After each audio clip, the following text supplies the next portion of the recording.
je viens puiser, puiser, puiser, plus de toi encore. Yeah,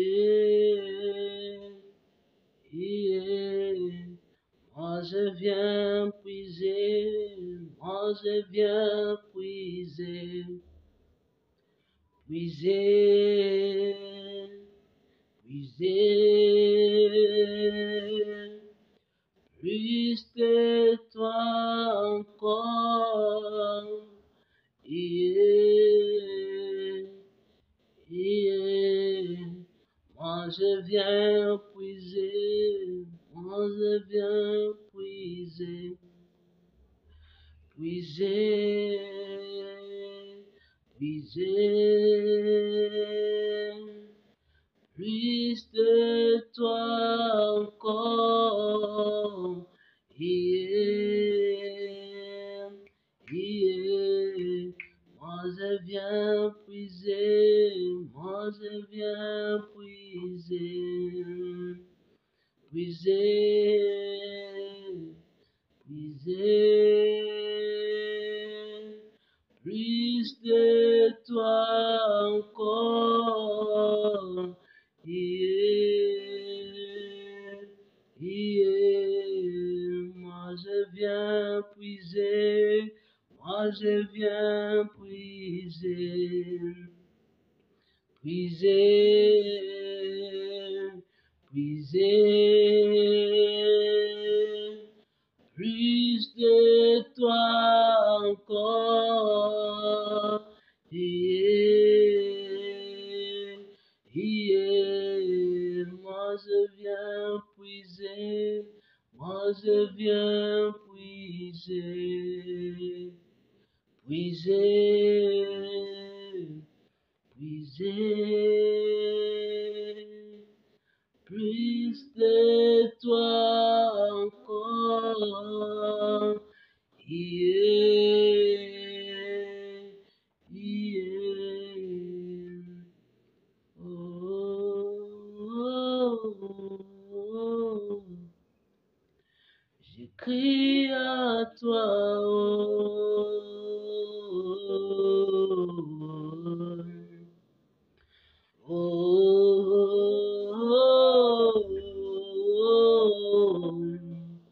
je crie à toi,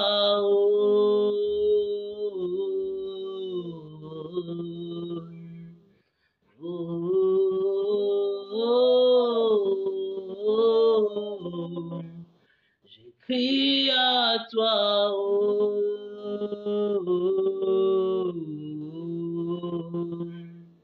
bilaka epesaka na bomba ya motema, ata ehumeli yango suka ekokotisama. Je ne perde pas patience, motema eza na lolenge o, mpona ebizambe ya lola. Oza moto te oyo posaka, mwana moto te, mwana moto te oyo oh bilaka, bilaka epesaka na bomba ya motema, ata ehumeli yango suka ekokotisama. Je ne perde pas patience, motema eza na lolenge o, mpona ebizambe ya lola. Oza moto te oyo posaka, mwana moto te oyo angana.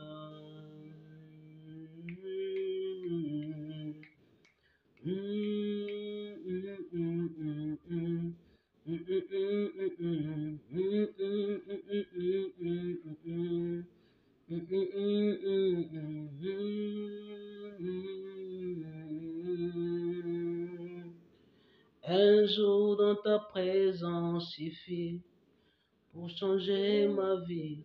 une verse dans ta présence fleurie, car tu sais restaurer Emmanuel, car tu sais restaurer Emmanuel. Oh, un jour dans ta présence suffit pour changer ma vie, une verse dans ta présence fleurie, car tu sais restaurer Emmanuel, car tu sais restaurer Emmanuel. Un jour dans ta présence suffit pour changer ma vie, une verse dans ta présence fleurie, car tu sais restaurer Emmanuel, car tu sais restaurer Emmanuel. Seigneur Dieu Tout-Puissant, je te remercie, je te rends grâce. Père Dieu de gloire, sois au contrôle de toutes choses. Au nom puissant de Jésus-Christ de Nazareth. Amen.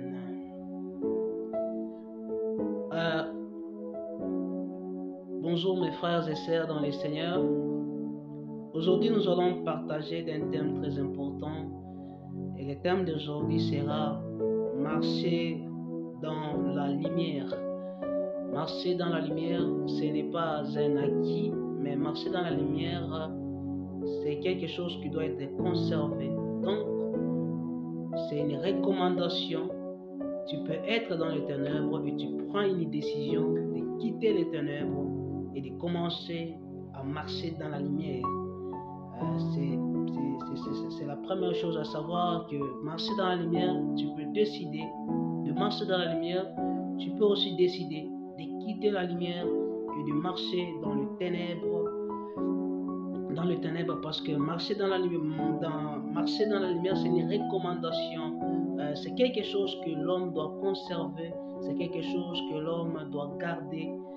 Si l'homme ne garde pas la lumière va s'éteindre. Et lorsqu'elle va s'éteindre, ça deviendra les ténèbres. Et ça commencera à être les ténèbres. La lumière, qu'est-ce que nous pouvons retenir sur la lumière? La lumière a la caractéristique de dissiper l'obscurité. C'est-à-dire, quand nous voyons la lumière, c'est une caractéristique qui pour dissiper l'obscurité. La caractéristique pour dissiper les ténèbres. Par là, on peut dire que la lumière, c'est l'absence des ténèbres. Quand il y a les ténèbres, lorsque la lumière arrive, les ténèbres disparaissent totalement. Et la première fois qu'on a cité la lumière dans la Bible, c'est dans Genèse chapitre 1, verset 3. Là, c'est Dieu qui dit que la lumière soit, et la lumière fut. Et c'est aussi le nom donné au Christ, à Jésus-Christ de Nazareth. Lui-même, il dit quoi dans Jean chapitre 8, verset 12, il dit « Je suis la lumière du monde ». Ce qui nous montre que la lumière symbolise tout ce qui vient de Dieu, parce que Dieu lui-même est lumière. Et tous ceux qui sont nés de Dieu, qui sont nés de nouveau, ils sont recommandés à marcher dans la lumière, pas à marcher dans les ténèbres, parce que la lumière représente Dieu. La lumière représente Jésus-Christ, parce que lui, il est la lumière du monde. Quand il y a les ténèbres, c'est lui qui est la lumière du monde. Et la promesse que nous avons sur notre vie en tant que chrétiens, c'est d'être la lumière du monde. Quand nous lisons Matthieu chapitre 5, verset 14, c'est Jésus-Christ qui s'adresse aux disciples, vous êtes la lumière du monde. C'est-à-dire, en tant que chrétiens, nous sommes la lumière du monde, nous devons éclairer le monde entier. Alors, avant que nous puissions éclairer le monde entier, nous-mêmes d'abord, nous devons être éclairés par la lumière que est Jésus-Christ de Nazareth. Parce qu'on ne peut jamais éclairer si nous-mêmes nous sommes dans les ténèbres. Nous-mêmes, nous devons être éveillés, nous devons être éclairés par la lumière. C'est pourquoi j'aimerais parler de marcher dans la lumière quelques conditions pour marcher dans la lumière, afin que vous aussi vous deveniez la lumière pour les hommes. Parce que la lumière, c'est tout ce qui éclaire l'homme. Quand l'homme il est dans les ténèbres, on ne voit pas bien. Il est tenté de voir des choses qui vont lui amener l'échec, des choses qui vont faire qu'il puisse terminer son éternité dans la tristesse, mais lui, il voit cela autrement. Mais quand la lumière arrive, l'homme découvre d'autres choses, il commence à découvrir d'autres choses et l'homme commence à entrer en soi-même et à vérifier sa vie. Pourquoi? Parce qu'il marche maintenant dans la lumière, il n'est plus dans les ténèbres. Mais avant que nous puissions éclairer les mondes, avant que nous puissions être la lumière du monde, d'abord nous-mêmes, nous devons être éclairés par la lumière qui est Jésus-Christ de Nazareth. Alors l'apôtre Jean, dans le livre de 1 Jean, il nous a proposé au moins 4 conditions pour marcher dans la lumière. La première condition, nous allons trouver ça dans 1 Jean chapitre 1, verset 5 à 7. 1 Jean chapitre 1, verset 5 à 7. Nous lisons au nom de Jésus. La nouvelle que nous avons apprise de lui et que nous vous annonçons, c'est que Dieu est lumière et qu'il n'y a point à lui de ténèbres. Si nous disons que nous sommes en communion avec lui et que nous marchions dans les ténèbres, nous mentons et nous ne pratiquons pas la vérité.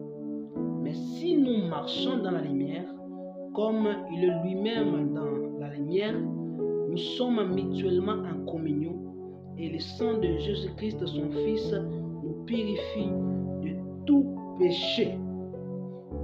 La première condition pour marcher dans la lumière, mes frères et sœurs dans le Seigneur, c'est rompre avec le péché.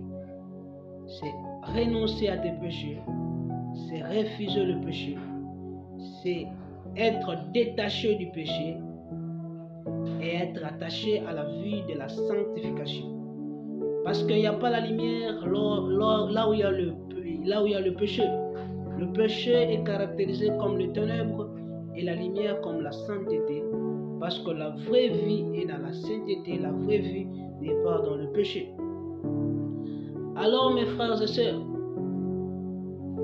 marcher dans la lumière, c'est quitter dans le péché. Marcher dans la lumière, c'est être libéré de tout péché. Si vous dites que vous êtes chrétien, mais bien que vous êtes chrétien, vous êtes dominé par le péché. Mais bien que vous êtes chrétien, vous êtes toujours dans le péché. Vous n'êtes pas encore dans la lumière. Parce que la vraie conviction, les vrais chrétiens, ils ont la haine du péché. Ils font la guerre contre le péché jusqu'à ce qu'ils trouvent la victoire contre le péché. Parce qu'il n'y a pas la paix là où il y a le péché s'il y a une vie chrétienne. C'est pourquoi mes frères et sœurs, la première condition pour marcher, c'est rompre. Tu dois rompre avec le péché. Tu dois renoncer à tes péchés. Tu dois refuser le péché. Quel est le péché qui te domine? Quel est le péché qui te bloque afin de ne plus être dans la lumière? Mes frères et sœurs, il n'y a pas la lumière là où il y a le péché. C'est pourquoi tu dois renoncer à tes péchés. Si tu dis que non, je suis en communion avec Dieu, mais tu es dans le péché, c'est faux. Pourquoi? Parce que la communion avec Jésus exclut le péché. La jouissance de cette communion avec Jésus-Christ exclut le péché. Tout comme le péché exclut la communion de cette jouissance jusqu'à ce que le péché soit confessé. Tu dois confesser afin d'être dans la communion avec Dieu, parce que la communion avec Dieu exige la sainteté, exige que l'homme puisse renoncer à ses péchés. Tout commence par renoncer à tes péchés. Mes frères et sœurs, le sang de Jésus-Christ nous purifie de tout péché. Le sang de Jésus-Christ n'est pas venu seulement nous pardonner. Le sang de Jésus-Christ n'est pas venu seulement à nous justifier, le sang de Jésus-Christ vient ôter le mal de nos péchés. Ce n'est pas comme le sang des animaux dans l'Ancien Testament. Le sang des animaux ne pouvait jamais ôter le péché. C'est pourquoi l'homme était toujours imparfait et ils étaient obligés de commencer à faire des sacrifices chaque jour. Pourquoi? Parce que le sang des animaux ne pouvait jamais ôter le péché dans le monde. Mais le sang de Jésus-Christ est plus que le sang des animaux. Le sang de Jésus-Christ est plus que le sang de l'agneau. Le sang de Jésus-Christ nous pardonne. Le sang de Jésus-Christ nous justifie. Le sang de Jésus-Christ nous libère du péché. Le sang de Jésus-Christ nous détache. La puissance du sang de Jésus-Christ vient nous libérer totalement du péché. Vient nous détacher totalement du mal. C'est ça la puissance du sang de Jésus-Christ de Nazareth. Vous qui dites que vous avez accepté Jésus-Christ, mais le sang de Jésus-Christ ne purifie pas vos péchés, ne nettoie pas votre vie, ne vous amène pas à la haine du péché, ne vous amène pas à une vie de sainteté. Vous êtes encore dans les ténèbres, vous n'êtes pas dans la lumière. Parce que pour marcher dans la lumière, vous devez rompre avec le péché. Mes frères et sœurs, être dans le péché, c'est refuser Dieu. Être dans le péché, c'est haïr Dieu. Parce que là où il y a le péché, Dieu n'est plus. Et Dieu qu'est-ce qu'il fait? Dieu va faire que là où il y a le péché, qu'il puisse sanctifier là où il y a le péché, afin qu'il y ait la sanctification, afin que Dieu puisse encore se rapprocher plus. Si vous voulez l'approche de Dieu, si vous voulez la communion avec le pour Jésus-Christ, vous devez accepter de libérer le mal en vous. Vous devez passer par la repentance. Vous devez passer par la communion avec Dieu. C'est pourquoi lorsque le feu de la Pentecôte est descendu, le jour de la Pentecôte, Jean il s'est présenté à des personnes qui sont venues pour voir ce qui s'est passé dans la chambre haute. Et qu'est-ce que l'apôtre Pierre plutôt il a dit? Repentez-vous et vous recevez le Saint-Esprit et vous recevez le don. Donc toute chose commence par la repentance, par renoncer à tes péchés, car c'est le plus grand message pour marcher dans la lumière, c'est la repentance, c'est la repentance, c'est renoncer à tes péchés, c'est avoir un cœur de Dieu. C'est que la sainteté commence à bouger dans notre vie parce que la Bible nous dit que le sang de Jésus-Christ nous purifie de tout péché. Le péché dans l'esprit, dans l'âme, dans le corps, tout le péché. Quand tu acceptes Jésus-Christ, Jésus-Christ doit te libérer. Maintenant, si tu dis que tu acceptes Jésus-Christ, mais tu n'es pas libéré de tout péché, mes frères et sœurs, là, ce n'est pas la vraie conversion. Là, ce n'est pas le vrai Christ. Là, ce n'est pas le vrai christianisme. Parce que le vrai christianisme commence par la transformation, commence par les changements, c'est quand lorsque l'homme renonce à ses péchés, lorsque l'homme commence à rompre avec le péché, là, c'est la première condition pour marcher dans la lumière. La deuxième condition pour marcher dans la lumière, c'est observer les commandements, principalement celui de la charité. Si nous lisons 1 Jean chapitre 2, versets 9 à 11, la Bible nous dit quoi? Celui qui dit qu'il est dans la lumière et qui est son frère est encore dans les ténèbres. Celui qui aime son frère demeure dans la lumière et aucune occasion de chute n'est en lui.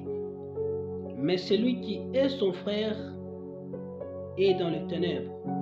Il marche dans les ténèbres et il ne sait où il va parce que les ténèbres ont aveuglé ses yeux. Mes frères et sœurs, pour marcher dans la lumière, la deuxième condition, c'est d'aimer ton prochain. C'est avoir de l'amour envers ton frère. Si toi tu dis, moi j'aime Dieu, moi j'écris au Seigneur Jésus-Christ, mais tu haïs ton frère, tu n'es pas encore chrétien. Parce que Jésus-Christ, lui, à qui tu acceptes, Jésus-Christ est le sauveur qui t'a sauvé. Lui-même, il aime les hommes. Lui-même, il est mort pour les hommes. Alors, mes frères et sœurs, si vous dites que vous aimez Jésus-Christ, mais vous n'aimez pas les hommes, c'est impossible, mes frères, parce que notre Maître Jésus-Christ aime les hommes, mais vous n'aimez pas les hommes. Et vous dites que vous avez accepté le Seigneur Jésus-Christ. Mais en haïssant vos frères, en haïssant vos prochains, aime ton prochain plus que toi-même. C'est alors que tu vas marcher dans la lumière et ta vie sera vraiment éclairée. C'est pourquoi tu dois observer les commandements de l'amour et être et appliquer ces commandements. Mes frères et sœurs, priez, évangéliser, mais sans aimer les hommes.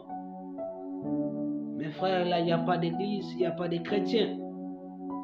L'église que Jésus-Christ n'a pas reprochée pour la repentance, c'est l'église de Philadelphie.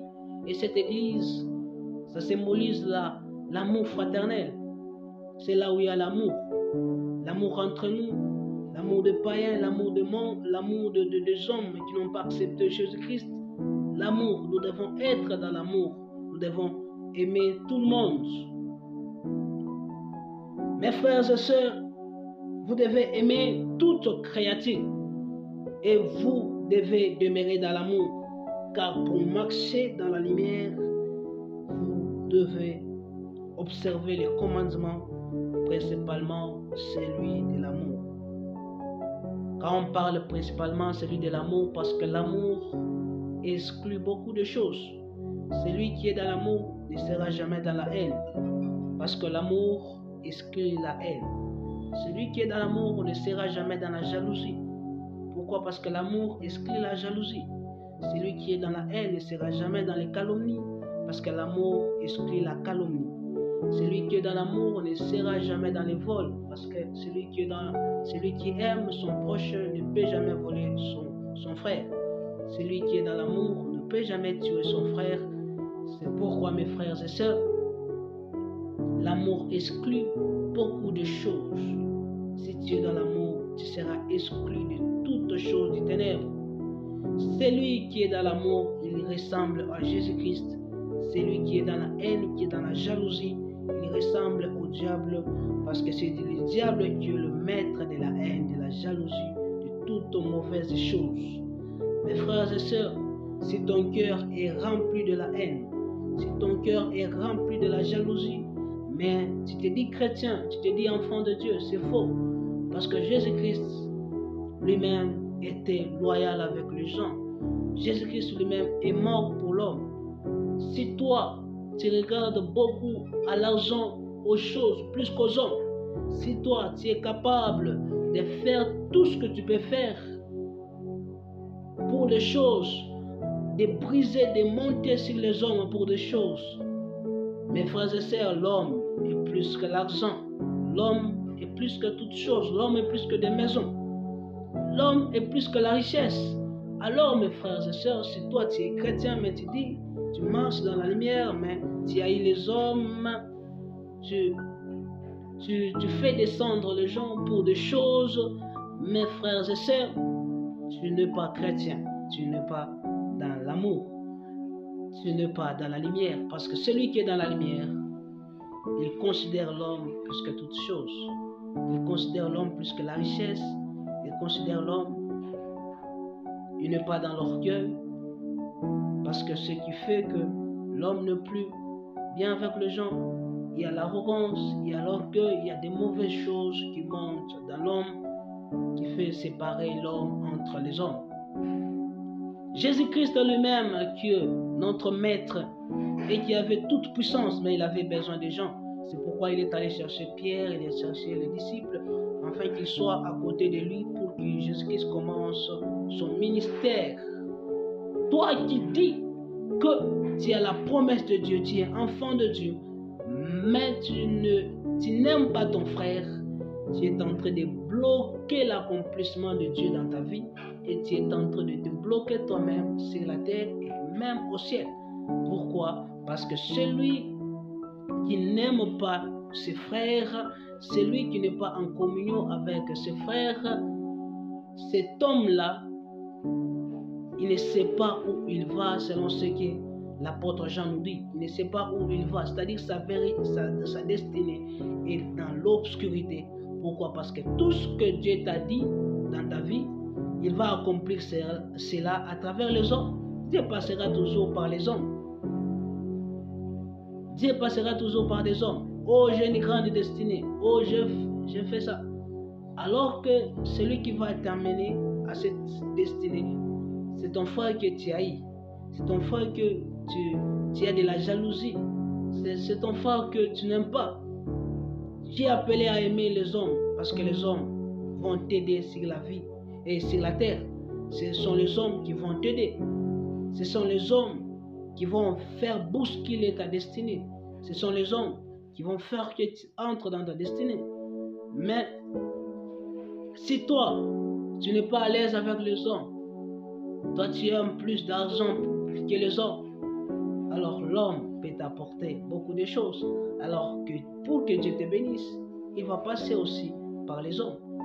Que ces hommes soient mauvaises ou bonnes, mais Dieu peut passer toujours par les hommes. Pour sauver le monde entier, Dieu est passé par un homme pour tuer Jésus-Christ, et cet homme c'était Judas. C'est pourquoi Jésus-Christ avait besoin aussi de Judas, parce que le crucifié ne doit pas se crucifier lui-même. Il faut qu'il soit crucifié. Si Jésus-Christ s'est crucifié lui-même, là il devient un suicidé. Et un suicidé ne peut jamais sauver l'humanité. C'est pourquoi il fallait un Judas qui va vendre Jésus-Christ afin que Jésus-Christ soit crucifié pour que moi et toi nous soyons sauvés. C'est lui qui te maltraite. C'est lui qui ne t'aime pas. C'est lui qui t'injurie. La Bible ne nous recommande pas d'haïr nos ennemis, mais d'aimer nos ennemis. Alors que des fois, ce sont les ennemis qui vont faire que nous puissions entrer dans notre destinée. C'est pourquoi nous sommes condamnés à les aimer. Des fois, les gens qui nous aiment nous donnent le confort, mais les gens qui ne nous aiment pas nous font réfléchir et nous aident dans beaucoup de choses afin de nous concentrer sur Dieu et sur notre destinée. Mais c'est ce que nous ne savons pas.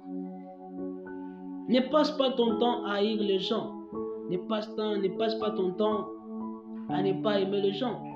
Que ton cœur soit rempli de pardon. Que ton cœur soit rempli de compassion. Car Jésus-Christ a pardonné Pierre. Pierre, avant que Jésus-Christ ne meure, Pierre a renié Jésus. Mais lorsque Jésus-Christ est ressuscité, il a dit à Marie de Magdala, allez vers mes frères et aussi à Pierre. Mais le même Pierre qui a renié Jésus-Christ. Pourquoi? Parce que Jésus-Christ n'est pas ressuscité dans les rancunes. Jésus-Christ n'est pas ressuscité dans les rancunes, dans les mauvaises choses. Mais Jésus-Christ est ressuscité dans l'amour, dans le pardon, dans les compassions. Et nous aussi, nous sommes ressuscités avec Jésus-Christ dans l'amour, dans le pardon, dans la compassion, ici sur la terre. Aime ton prochain comme toi-même. Aime ton frère et soeur, que ce soit partout où tu peux te retrouver. Aime ton prochain. Que ta vie soit remplie de l'amour. Que tu reçoives le baptême de l'amour et que tu vis totalement dans l'amour. C'est alors que tu vas marcher dans la lumière, mes frères et sœurs. La troisième condition pour marcher dans la lumière, c'est se garder du monde. Tu dois te garder du monde. Quand on dit se garder du monde, c'est-à-dire vous devez être loin de tout ce qui est dans le monde. Et quand nous parlons comme ça, il y a au moins 3 dimensions du monde. La première dimension, c'est d'abord ce que Dieu a créé, toutes choses que Dieu a créées, les arbres, le fruit, tout ce que nous pouvons manger. C'est le monde. C'est le monde, l'univers entier, c'est le monde entier, tout ce que Dieu a créé, la créature de Dieu, c'est le monde. Ça symbolise le monde. La deuxième dimension, c'est l'homme. Car si Dieu dit, si la Bible nous dit, car Dieu a tant aimé le monde, il n'a pas d'abord aimé les arbres, mais il a aimé l'homme. Alors, la première dimension de l'amour, la deuxième dimension, et la première dimension du monde, la deuxième dimension du monde, ce n'est pas ce qu'on parle. Nous, on parle de la troisième dimension du monde. Quelle est la troisième dimension du monde? Quand on dit le monde, dans la troisième dimension, c'est le mal. Le mal qui règne sur la terre, sur l'univers entier. Et c'est à cela que nous devons nous garder. On ne doit pas se garder contre tout ce que Dieu a créé. Tu dois manger le fruit. Tu dois profiter de matière, tout ce que Dieu a créé. Tu dois aimer les hommes, mais tu ne dois pas aimer le mal. Car le monde qu'on a parlé ici, c'est le monde qui symbolise le mal. Et déjà, si nous lisons 1 Jean chapitre 2, versets 15 à 17, la Bible dit: n'aimez point le monde, ni les choses qui sont dans le monde. Si quelqu'un aime le monde, l'amour du Père n'est point en lui. Car tout ce qui est dans le monde, la convoitise de la chair, la convoitise des yeux et l'orgueil de la vie ne vient point du Père, mais vient du monde. Et le monde passe, et sa convoitise aussi. Mais celui qui fait la volonté de Dieu demeure éternellement. Mes frères et sœurs, n'aimez pas le monde et tout ce qui est dans le monde. C'est-à-dire, n'aimez pas le mal qui se manifeste sur l'univers entier. N'aimez pas le monde et tout ce qui se présente dans le monde. Car la Bible nous dit quoi? Ne vous conformez pas au siècle présent. Mes frères et sœurs, nous sommes appelés à vivre selon la volonté de Dieu. On ne suit pas appelés à vivre selon le mouvement du monde, selon le plaisir du monde, mais nous sommes appelés à vivre selon la volonté de Dieu. Selon la volonté de Dieu. Car celui qui aime le monde, l'amour du Père n'est point à lui. Mes frères et sœurs, si vous aimez le monde, l'amour du monde est inimitié contre Dieu. C'est-à-dire, vous haïssez Dieu quand vous aimez le monde. C'est-à-dire, si vous avez la haine contre le monde, vous avez l'amour envers Dieu. Mais si vous aimez le monde, vous avez la haine contre Dieu. Parce que les convoitises de la chair ne plus dans notre Père, mais notre Père, il est dans sa parole. Mes frères et sœurs, n'aimez pas le monde et tout ce qui se présente dans le monde, car Dieu n'est plus en ça.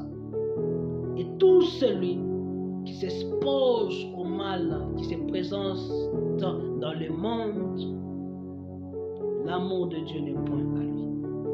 Et il ne peut jamais demeurer éternellement. Tout ce que nous voyons dans le monde, tout le plaisir que nous voyons dans le monde, cela va passer un jour. Mais il y a quelque chose qui ne passera pas. Ceux qui ne passeront jamais, c'est ceux qui marchent dans la volonté, qui demeurent dans la volonté de Dieu. Vivre dans le monde, aimer le monde, c'est jouer avec ton éternité. C'est jouer avec ta vie éternelle. S'exposer au désir du monde, c'est jouer avec ton éternité, c'est jouer avec ta vie éternelle. Pourquoi? Parce que celui qui demeure dans la volonté de Dieu demeure éternellement. Mais celui qui demeure dans l'amour du monde, ses jours sont abrégés. Et mes frères et sœurs, nous n'avons pas plus de temps à vivre, à passer sur la terre. C'est pourquoi ici sur la terre, nous devons être comme le pèlerin. Nous sommes des pèlerins ici sur la terre parce que Dieu nous a réservé beaucoup de choses. Nous a réservé la vie éternelle. Nous a réservé 1000 ans dans la terre millénaire. Nous a réservé la nouvelle Jérusalem céleste. Ce sera une ville pavée d'or, une ville extraordinaire. Alors, si vous aimez les mondes, vous allez rater tout ça. Pourquoi? À cause de l'amour du monde. Mais si vous haïssez le monde et vous aimez Dieu, tu vas demeurer éternellement dans la joie, dans la gloire de l'Éternel, dans l'amour. Car ici sur la terre, tu n'as pas beaucoup de temps à passer sur la terre. Si peut-être vous êtes plus robuste, 100 ans, 80 ans, mais pour ceux qui ne sont pas plus robustes, c'est 60 ans, 70 ans. Et mes frères et sœurs, imaginez pour 70 ans, pour 1000 ans et pour 100 ans, tu perds ton éternité. Tu perds le 1000 ans de millénium. Millénium, ça sera sur la terre 1000 ans. Tu perds l'éternité dans la nouvelle Jérusalem céleste. Tu perds tout ça à cause de l'amour du monde. C'est pourquoi il est temps que tu réfléchis, que tu entres en toi-même et que tu vérifies ta vie. Qu'est-ce qui peut t'apporter? Des fois, il faut penser à ça. Si tu aimes le monde, ça peut t'apporter quoi? Ça va t'apporter la mort, ça va t'apporter l'enfer, ça va t'apporter le démon, ça va t'apporter une tristesse éternelle. Mais si tu aimes Dieu, ça va t'apporter une joie éternelle. La nouvelle Jérusalem céleste sera éclairée par la gloire de Dieu, par la présence du Saint-Esprit. C'est pourquoi mes frères et sœurs, marchons dans la lumière, c'est s'égarder du monde, c'est s'égarder de toutes mauvaises choses dans le monde, et l'amour de Dieu va demeurer en vous, et vous serez dans la lumière. La dernière chose et la quatrième chose, la quatrième condition pour marcher dans la lumière, c'est s'égarder des antéchrists. S'égarder des antéchrists. Toujours 1 Jean chapitre 2 verset 18 à 23 que la Bible nous dit: petits enfants, c'est la dernière heure. Et comme vous avez appris qu'un antéchrist vient, il y a maintenant plusieurs antéchrists. Par là, nous connaissons que c'est la dernière heure. Ils sont sortis du milieu de nous, mais ils n'étaient pas des nôtres. Car s'ils eussent demeuré avec nous, mais cela est arrivé afin qu'il fût manifesté que tous ne sont pas des nôtres.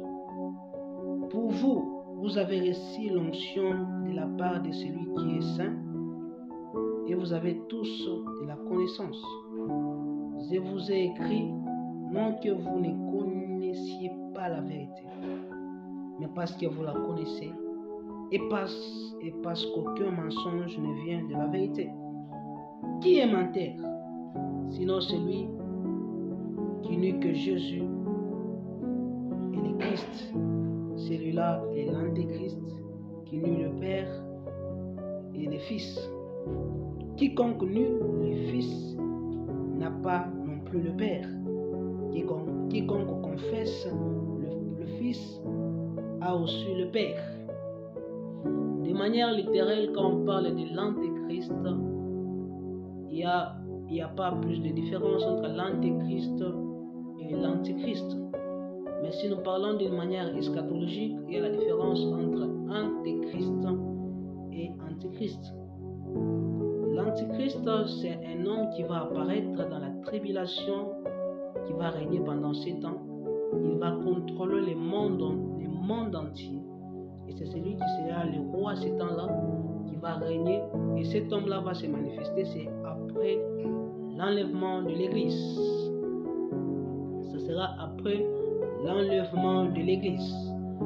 Mais les antéchrists, ce sont ceux qui vont se manifester après l'enlèvement de l'Église. C'est tout celui qui va manifester la perfection de mauvaises choses avant l'enlèvement de l'Église. On l'appelle l'antéchrist. Il prépare le terrain pour l'antéchrist, mais il n'est pas antéchrist. Pourquoi? Parce que l'antéchrist, il va contrôler le monde. Le pouvoir lui sera donné ce temps-là pendant un temps pour régner dans le monde entier. Et il va manifester le pouvoir totalement. Il va manifester le pouvoir et il va contrôler le monde. Et ce temps-là, il va imposer aux gens sa marque et il va imposer aux gens de l'adorer. ce qui montre même la faiblesse du diable. Il va présenter un homme antéchrist, mais il va imposer aux gens de l'adorer, alors que Jésus-Christ, pour l'adorer, il nous a manifesté l'amour et nous l'aimons parce que lui nous a aimés. Mais l'antéchrist, ça sera l'adoration par imposition. Et l'antéchrist va régner pendant la tribulation. Et les antéchrists, ça sera avant l'enlèvement de l'Église d'une manière eschatologique. Mais quand nous lisons ces passages, on nous parle, et quand vous avez appris qu'un antéchrist vient, c'est-à-dire on prend l'antéchrist qui va venir dans la tribulation et aussi les antéchrists qui viendra. C'est dans cette façon qu'on parle. Là, il n'y a pas plus de problème. Mais nous allons parler des antéchrists qui viendront avant l'enlèvement de l'Église. Si tu veux marcher dans la lumière, tu dois se garder des antéchrists. Il y a deux sortes des antéchrists. Premièrement, il y a de ces antéchrists, c'est ceux qui trouvent l'onction, qui trouvent le pouvoir, leur pouvoir ne provient pas de l'intimité avec Dieu, leur onction ne provient pas de Dieu, leur onction ne provient pas de la puissance de la croix de Jésus-Christ, leur miracle. Ils sont dans l'intimité avec le démon, ils sont dans l'intimité avec le diable, ils sont dans l'intimité avec des mondes occultes, ils sont dans l'intimité avec la sorcellerie. Mais pour présenter toute cette œuvre, ils présentent Jésus-Christ devant, mais derrière, ce n'est pas Jésus. Ce sont la première sorte des antéchrists. Mes frères et sœurs, ce n'est pas tout celui qui dit Jésus-Christ, il n'est pas antéchrist, car il y a de ces personnes qui disent Jésus-Christ, mais ils sont des antéchrists. Pourquoi? Parce que le nom de Jésus-Christ n'est pas une formule magique, mais le nom de Jésus-Christ, c'est l'intimité, c'est l'amour, c'est la foi en Jésus-Christ, c'est ton cœur en Jésus-Christ, car il faut d'abord croire en Jésus-Christ et ensuite se parler. Mais celui qui parle Jésus, mais dans son cœur, c'est le diable. Celui-là, il est directement le diable. Mes frères et sœurs, c'est pourquoi il y a le discernement. Car si tout celui qui parle Jésus, il est dans la vérité, alors pourquoi il y a le don de discernement? Donc il y a ceux qui parleront Jésus, il y a ceux qui diront Dieu, mais derrière ce sera la cupidité, derrière ce sera le diable. Ce sont les antéchrists, c'est-à-dire ils manifestent le pouvoir. Ils manifestent le pouvoir du diable, mais ils citent Jésus. Ils prophétisent par les démons, mais ils citent Jésus. Ils prophétisent, les prophéties proviennent du monde occulte, mais ils citent Jésus. Et mes frères, tu dois savoir ceci. Ce n'est pas tout celui qui cite Jésus, il est vraiment chrétien. Parce que citer le nom de Jésus sans avoir le caractère de Jésus, c'est être antéchrist. Citer le nom de Jésus sans croire vraiment en Jésus, sans que Jésus-Christ domine en toi, faire le miracle au nom de Jésus, mais sans avoir Jésus-Christ, sans avoir le cœur de Jésus, vous êtes directement antéchrist.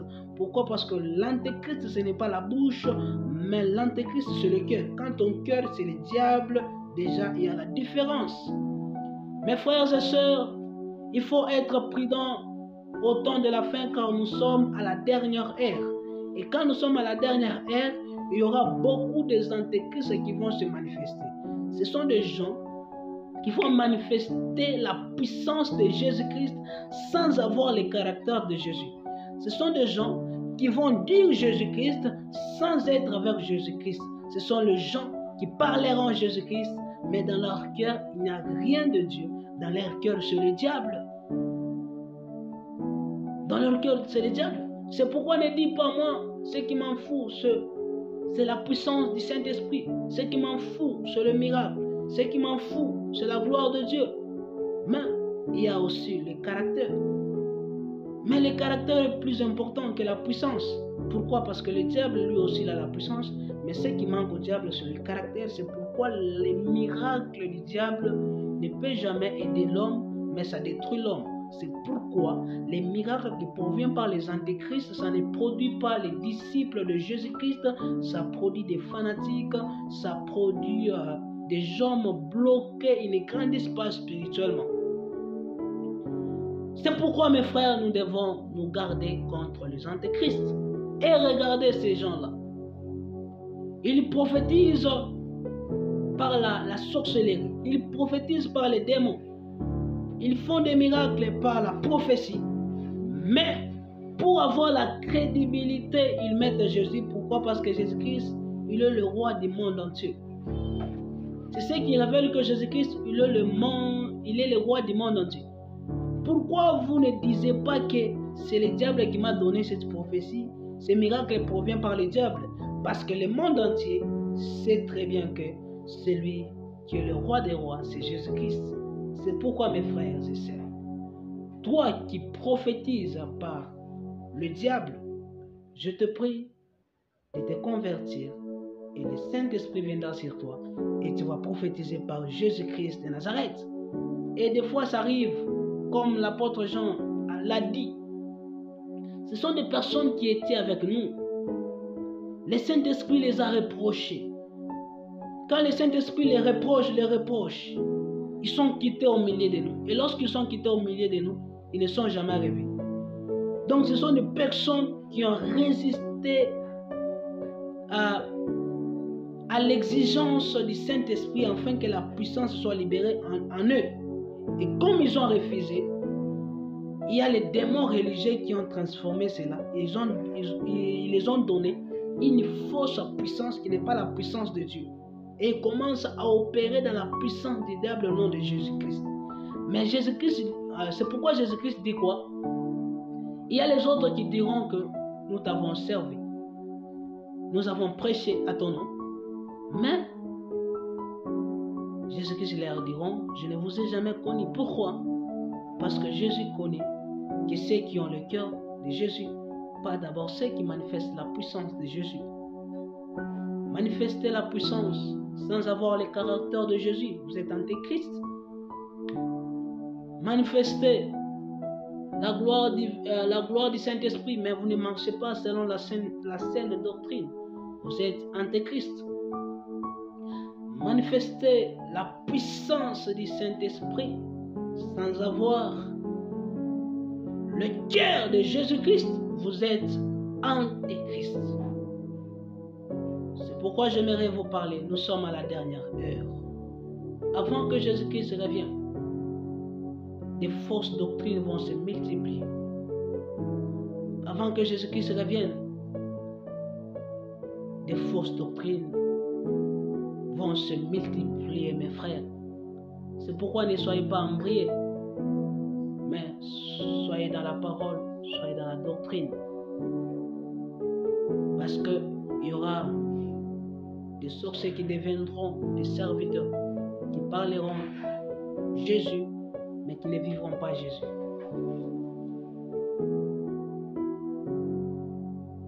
Mais qui ne vivront pas Jésus.